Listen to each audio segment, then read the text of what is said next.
सुनिए दशहरा विजयदशमी की पावन कथा। यह पर्व आश्विन शुक्ल पक्ष दशमी को मनाया जाता है। भगवान राम ने इसी दिन लंका पर चढ़ाई करके विजय प्राप्त की थी। ज्योतिष निर्बंध में लिखा है कि आश्विन शुक्ला दशमी को तारा उदय के कारण विजय नामक काल होता है। वह सब कार्य को सिद्ध करने वाला होता है। विजयादशमी हमारा राष्ट्रीय पर्व है। मुख्य रूप से यह क्षत्रियों का त्यौहार है।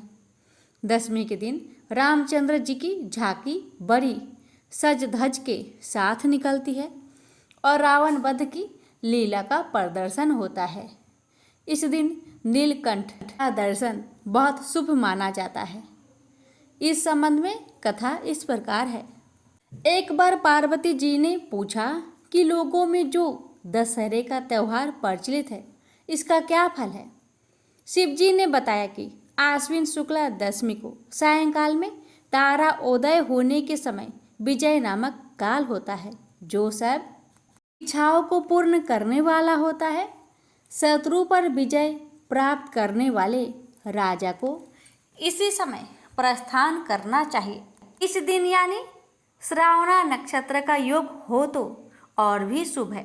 मर्यादा पुरुषोत्तम भगवान रामचंद्र ने इसी विजय काल में लंका पर चढ़ाई की थी, इसलिए यह दिन बहुत पवित्र माना जाता है और क्षत्रिय लोग इसे अपना प्रमुख त्यौहार मानते हैं।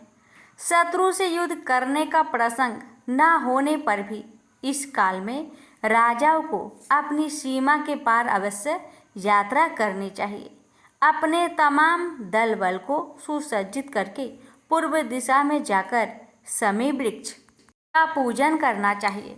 पूजन करने वाला शमी के सामने खड़ा होकर इस प्रकार ध्यान करे, हे शमी, तू सब पापों को नष्ट करने वाला है और शत्रुओं को भी पराजय देने वाला है।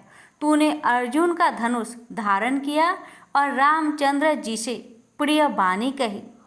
पार्वती जी बोली, शमी वृक्ष ने अर्जुन का धनुष कब और किस कारण धारण किया था तथा रामचंद्र जी से कब और कैसी प्रिय वाणी कही थी, सो कृपा कर समझाइए।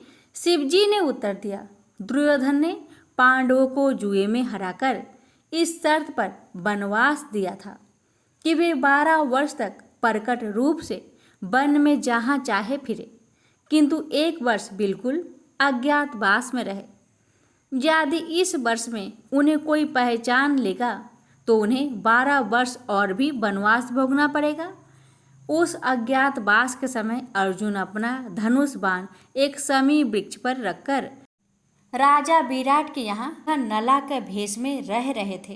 विराट के पुत्र कुमार ने गौओं की रक्षा के लिए अर्जुन को अपने साथ लिया और अर्जुन ने शमी के वृक्ष पर से अपने हथियार उठाकर शत्रुओं पर विजय प्राप्त की थी।